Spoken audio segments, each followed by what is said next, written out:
ជាតិកម្ពុជាស្ដីអំពីកិច្ចប្រជុំពិសេសការបរទេសអាស៊ានស្ដីអំពីស្ថានភាពបច្ចុប្បន្នរវាងប្រទេសកម្ពុជានិងថៃ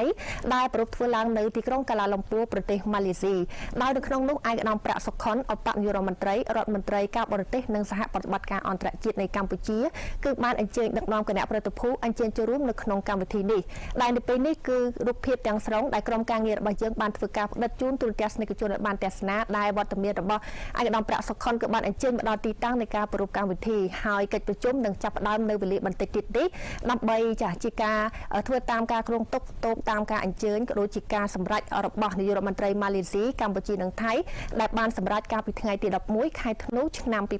2025ចាទស្សនិកជនបើយោងតាមសេចក្តីប្រកាសព័ត៌មានរបស់ក្រសួងការបរទេសនិងសហប្រតិបត្តិការអន្តរជាតិកម្ពុជាគឺបានឲ្យដឹងថាកិច្ចប្រជុំពិសេសនេះនឹងពិភាក្សា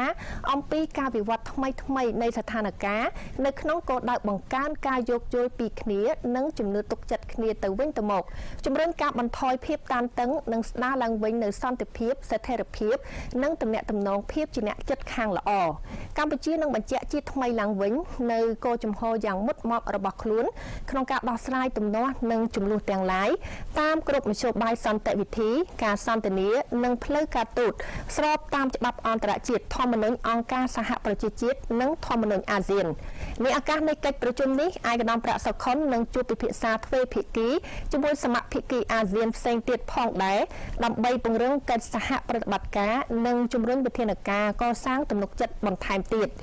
ការចូលរួមរបស់កម្ពុជានៅក្នុងកិច្ចប្រជុំអាស៊ានពិសេសនេះឆ្លុះបញ្ចាំងពីការបដិញ្ញាចិត្តយ៉ាងមុតមមរបស់រាជរដ្ឋាភិបាលកម្ពុជា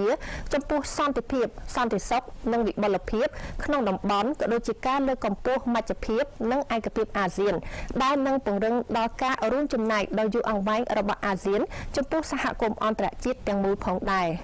ចាទស្សនិកជនជាទីគោរពដែលឡាយបើយោងទៅតាមសេចក្តីប្រកាសព័ត៌មានរបស់ក្រសួងការបរទេសម៉ាឡេស៊ី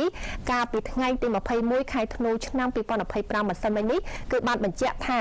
ម៉ាឡេស៊ីក្នុងឋានៈជាប្រធានអាស៊ាននឹងរៀបចំកិច្ចប្រជុំពិសេសនៃរដ្ឋមន្ត្រីការបរទេសអាស៊ានដើម្បីដោះស្រាយស្ថានភាពបច្ចុប្បន្នរវាងព្រះរាជាណាចក្រកម្ពុជា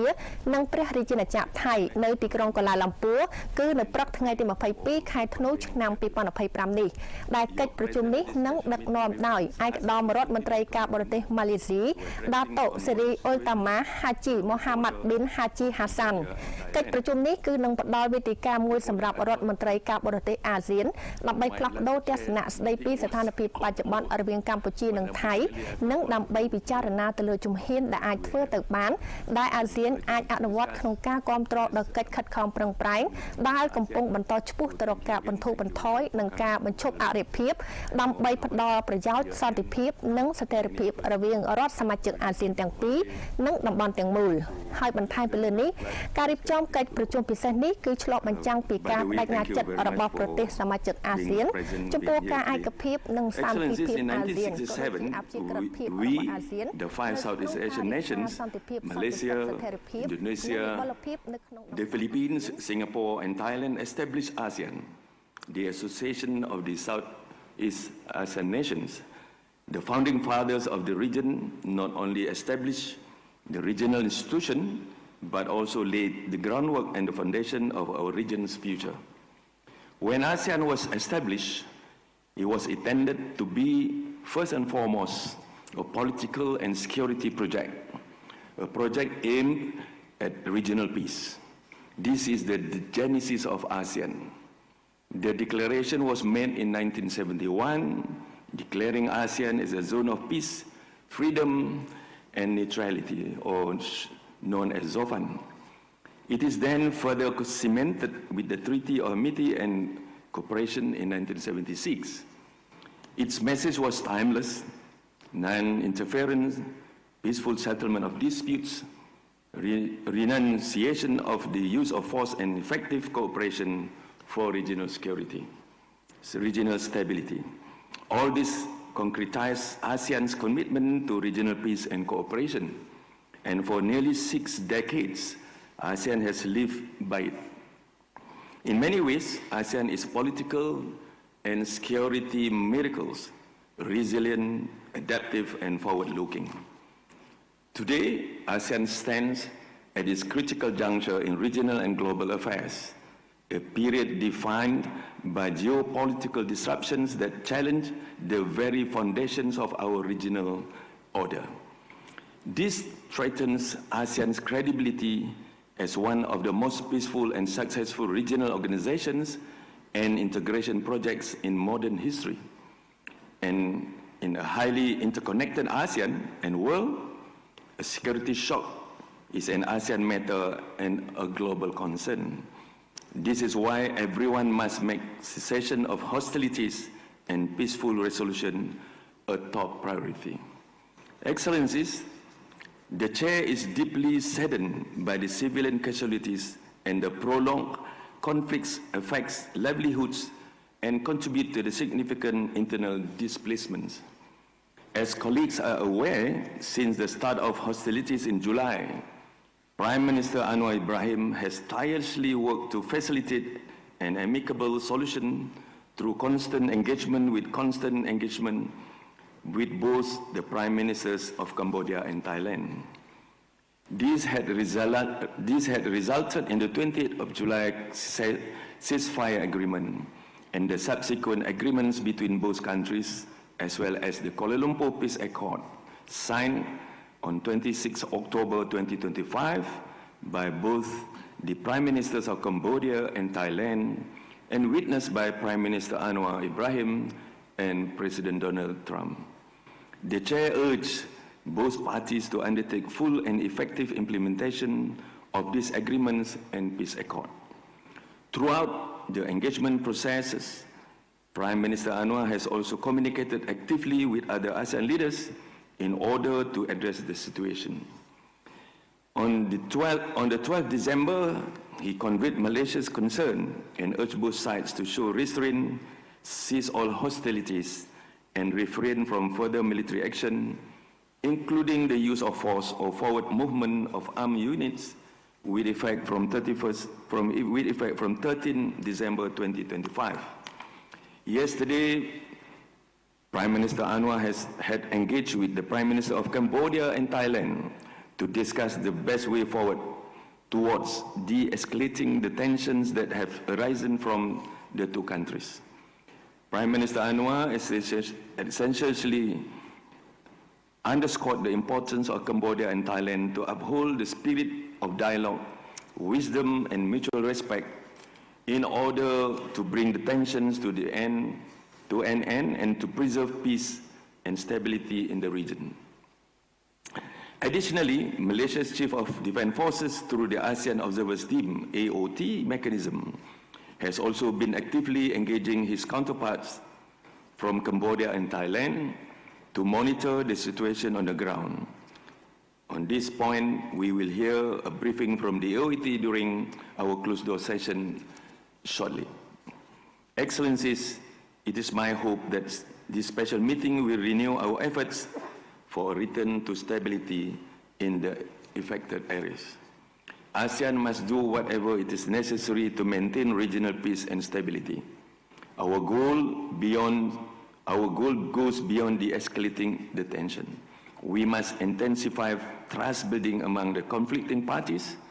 and provide the horizons for dialogue despite the prevailing differences. If we do not yet have all the answers to the conflicts, we do have something just as powerful, the lesson of the past. It is by looking back at the wisdom, solidarity, and trust that carried us through times of upheaval that ASEAN can find its compass to navigate the future. Our founders understood this well when they recognized that our collective strength was our greatest asset. They cemented that vision in the Treaty of Amity and Cooperation in 1976, a treaty that continues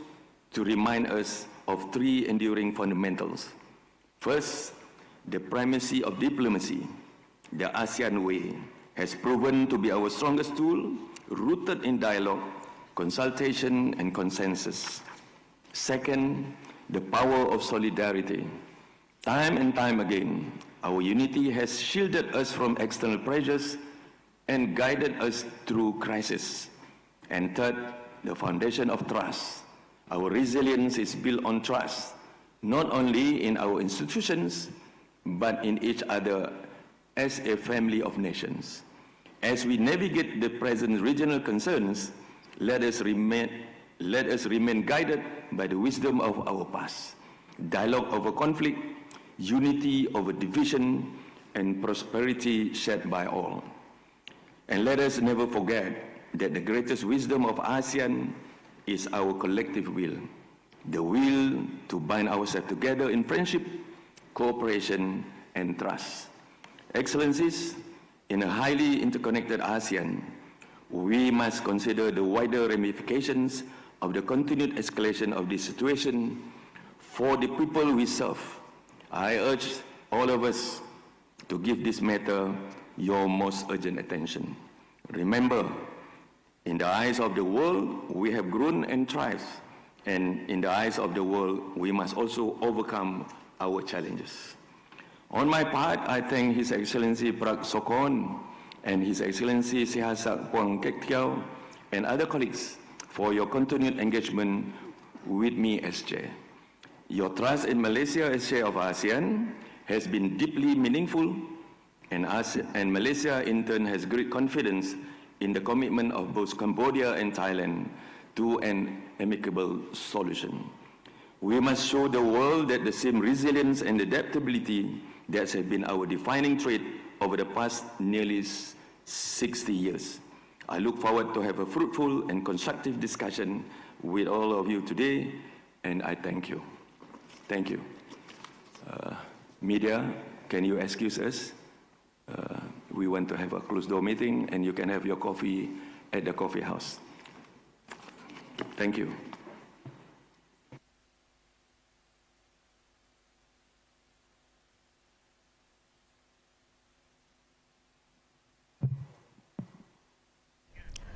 Cha, ទូរទស្សនិកជនជាទីគោរពនិងជាទីមេត្រីនេះខ្ញុំសូមជម្រាបជូនថានៅក្នុងកិច្ចប្រជុំពិសេសអាស៊ានចាតែតកតងទៅនឹងចាការលើកឡើងអំពីស្ថានភាពបច្ចុប្បន្នរវាងកម្ពុជានិងថៃដែលក្នុងនោះគឺមានឯកឧត្តមឧបនាយករដ្ឋមន្ត្រីប្រាក់សុខុនចារដ្ឋមន្ត្រីចានៅក្នុងការអញ្ជើញចូលរួមនៅក្នុងកិច្ចប្រជុំពិសេសនេះដោយបានដឹកនាំគណៈប្រតិភូជាន់ខ្ពស់របស់កម្ពុជាពលគឺនៅក្នុងកិច្ចប្រជុំពិសេសនេះដែលនឹងពិភាក្សាអំពីការវិវត្តថ្មីៗនៃស្ថានភាពក៏ដូចជាគោលដៅបង្កើនការយោគយល់ពីគ្នា